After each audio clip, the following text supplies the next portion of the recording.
Hello everyone. मैं आज आप लोगों के बीच में बीटीएससी एएनएम से रिलेटेड एमसीक्यू और एनएचएम के तहत आने वाली है स्टाफ नर्स का, तो उससे रिलेटेड मैं आप लोगों के बीच में मोस्ट इम्पोर्टेंट एमसीक्यू लेके आई हूँ। तो देखिए, चलते हैं आगे। क्या है सबसे पहला क्वेश्चन कि पोस्टपार्टम रक्तस्राव का सर्व सामान्य कारण क्या है। तो पोस्टपार्टम किसे कहते हैं?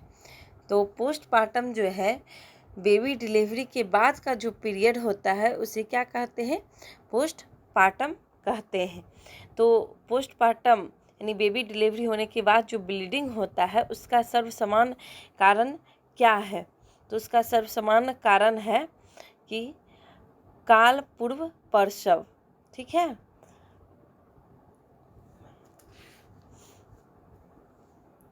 सी, काल पूर्व प्रसव। इसका मतलब ये हुआ काल पूर्व प्रसव यानी टाइम से पहले का डिलीवरी हो जाना, उसको क्या बोलते हैं? काल पूर्व प्रसव। ठीक है। तो आगे देखते हैं, सर्वसमान प्रकार की इपिजियोटोमी क्या है? मतलब सबसे समान प्रकार का इपिजियोटोमी किसे कहते हैं? तो जो चीरा लगाया जाता है जब बेबी डिलीवर्ड होता है, तो उसमें जो है वेजाइना में चीरा लगाया जाता है। इसमें एंगल के 45 डिग्री एंगल पे क्या होता है? चीरा लगाया जाता है, इंसिजन किया जाता है। इंसिजन यानी चीरा लगाया जाता है, उसी को क्या बोलते हैं? इपिजियोटोमी कहते हैं। तो यही इपिजियोटोमी का सर्वसमान प्रकार क्या है? सबसे कॉमन क्या है? तो इसमें आंसर हो जाएगा आपका मीडियोलेटरल इपिजियोटोमी। अभी जो है मीडियोलेटरल इपिजियोटोमी में एक आप लोगों के बीच में इपिजियोटोमी का एक अलग से ही लेके आऊँगी। अब देखिए, गर्भपात के लिए कौन सा औषध आम है? गर्भपात यानी एबॉर्शन के लिए कौन सा औषध आम है? औषध मतलब कौन सा ड्रग? तो प्रोस्टाग्लैंडिन, ये जो है आम है। आप देखिए, क्लिनफेल्टर सिंड्रोम यह सूचित करता है।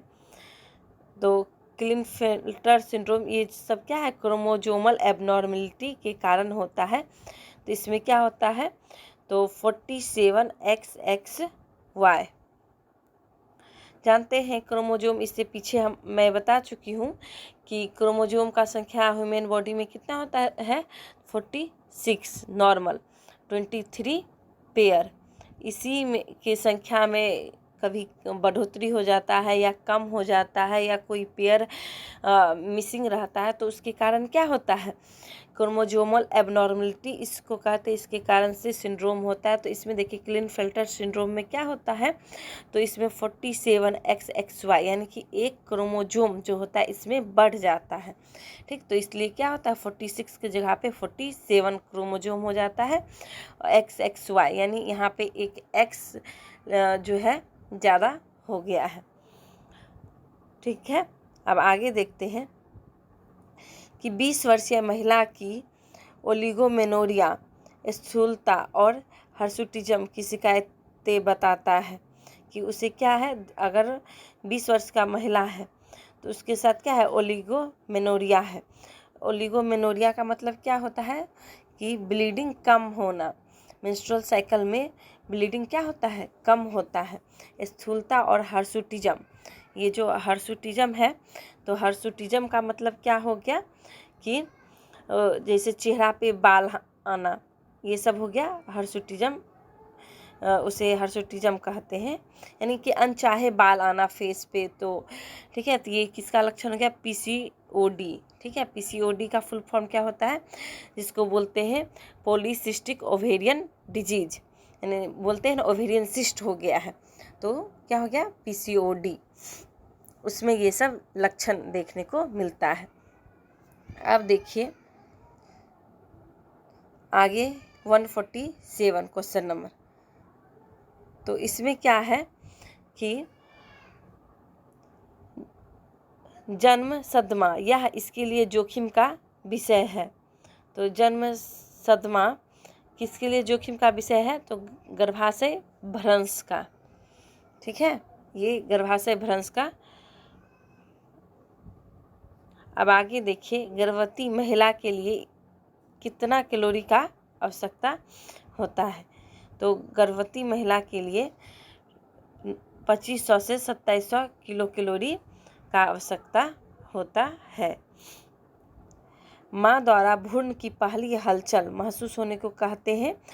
तो मैं इसका भी एक वीडियो अपने YouTube चैनल पे डाल चुकी हूँ, जिसमें साइन ऑफ प्रेगनेंसी करके मैं डाली हूँ। तो आप लोग जो भी नए स्टूडेंट होंगे तो प्लीज़ आप लोग एक बार मेरे YouTube चैनल पे विजिट करके आप लोग देख लीजिएगा। ठीक, जो नए होंगे प्लीज़ सब्सक्राइब कीजिएगा। तो जो माँ द्वारा भ्रूण का पहला जो हलचल होता है, जिसको क्या बोलते हैं, फर्स्ट फीटल मूवमेंट कहते हैं। तो उसे कौन सा टर्म के नाम से जानते हैं? तो क्विकनिंग के नाम से जानते हैं। क्या जानते हैं? क्विकनिंग के नाम से जानते हैं। आप देखिए क्या है, प्रसव के बाद मोतीदार, सफ़ेद या चांदीदार चमकीली रेखाएं दिखने को कहते हैं।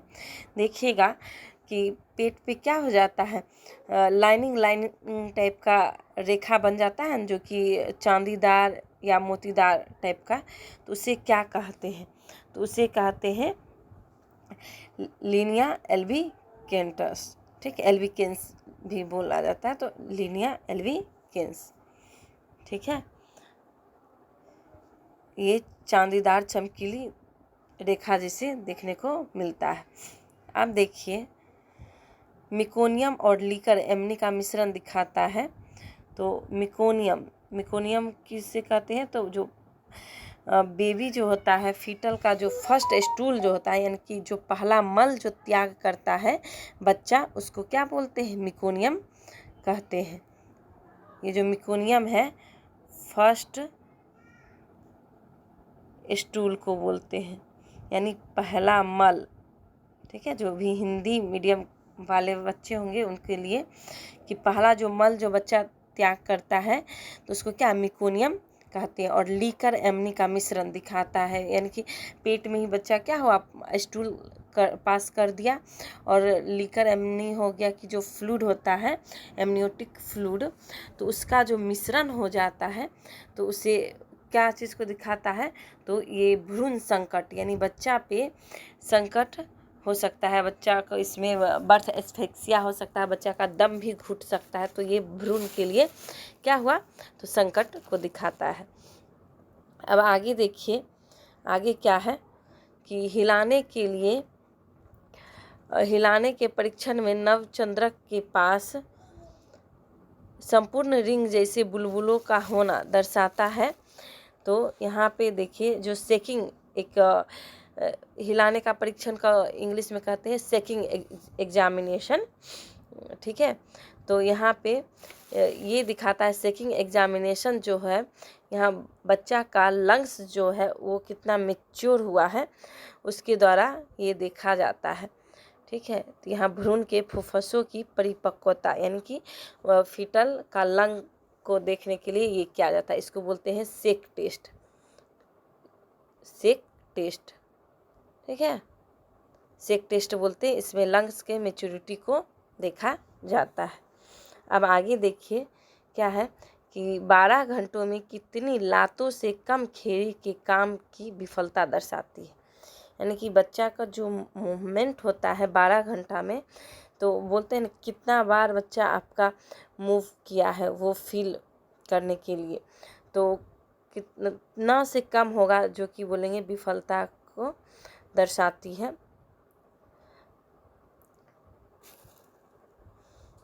तो इसमें हो जाएगा 10, यानी फीटल मूवमेंट जो होता है, फीटल जो मूवमेंट होता है कितना, कम से कम 10 होना चाहिए। अगर वो 10 से कम होता है तो वो क्या दिखाता है? तो विफलता ये भ्रूण पे ये भी संकट को दिखाता है। इसलिए बोला जाता है कि देखिएगा प्रेगनेंसी के टाइम में डॉक्टर बोलती हैं कि आप लोग अपने बच्चा के फीटल मूवमेंट पे ध्यान दीजिएगा। अगर वो एक दिन में 10 से कम हुआ तो इसका मतलब कुछ प्रॉब्लम है, तो ये ध्यान देना है 12 घंटा में। आप देखिए गर्भकाल में माँ द्वारा प्राप्त किया गया कुल वजन है, तो यानी कि गर्भकाल प्रेगनेंसी के टाइम माँ का वजन कितना बढ़ोतरी होता है, तो 10 से 12 केजी नॉर्मल होना चाहिए।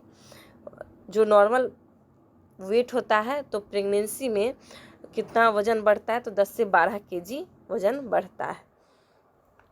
आप देखिए समान प्रसव को कहते हैं, जो नॉर्मल लेबर होता है उसको क्या बोलते हैं, तो यूटोसिया कहते हैं, ठीक है। और वही कहीं आपको डिस्टोसिया लिखा होगा, तो यानी कि ये क्या हो गया, प्रसव में कठिनाई हुआ। डिस का मतलब क्या, कठिनाई होना, तो यानी वो हो गया असामान्य प्रसव। और सामान्य प्रसव जैसे ही बोला जाएगा तो ये हो गया यूटोसिया।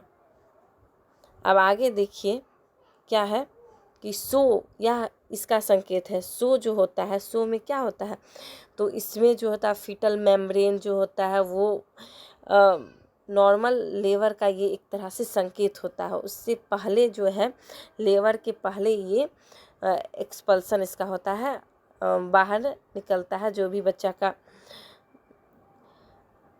मेम्ब्रेन वगैरह होता है, तो इसको क्या कहते हैं, सो। यह इसका किसका संकेत सो होता है, तो ये एक नॉर्मल लेबर का होता है, यानी सच्ची प्रसव वेदना, यानी कि सही में प्रसव वेदना अब होने वाला है, ठीक है।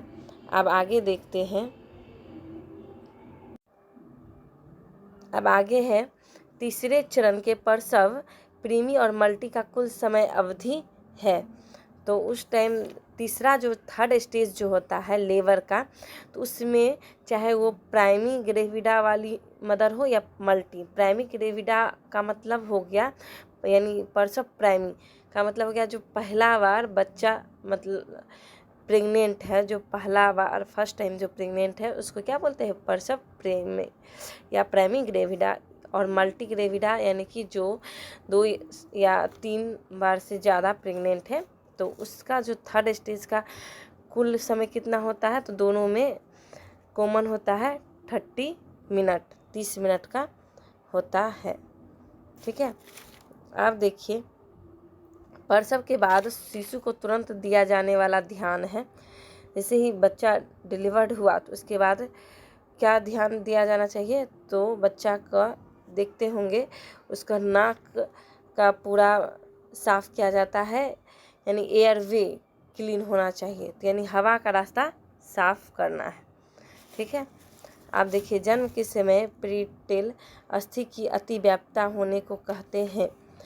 जन्म के समय जो बच्चा का जो सिर जो होता है देखिएगा वो बहुत सॉफ्ट होता है, तो एक दूसरे के ऊपर वो क्या होता है, जब जन्म लेता है बच्चा तो एक दूसरे को ओवरलैप कर जाता है, जो ये स्कल होता है, तो इसमें जो गैप बना हुआ रहता है तो ये एक दूसरे को क्या होता है, ओवरलैप हो जाता है बच्चा का जो खोपड़ी होता है, ठीक है। तो इसको क्या बोलते हैं, तो मोल्डिंग कहते हैं, ठीक है। अब हम लोग आगे दूसरा पेज देखते हैं। दूसरा पेज में मैं आप लोगों को अच्छे से फिर बताती हूँ। तो इसमें देखिए क्या है, गर्भाशय के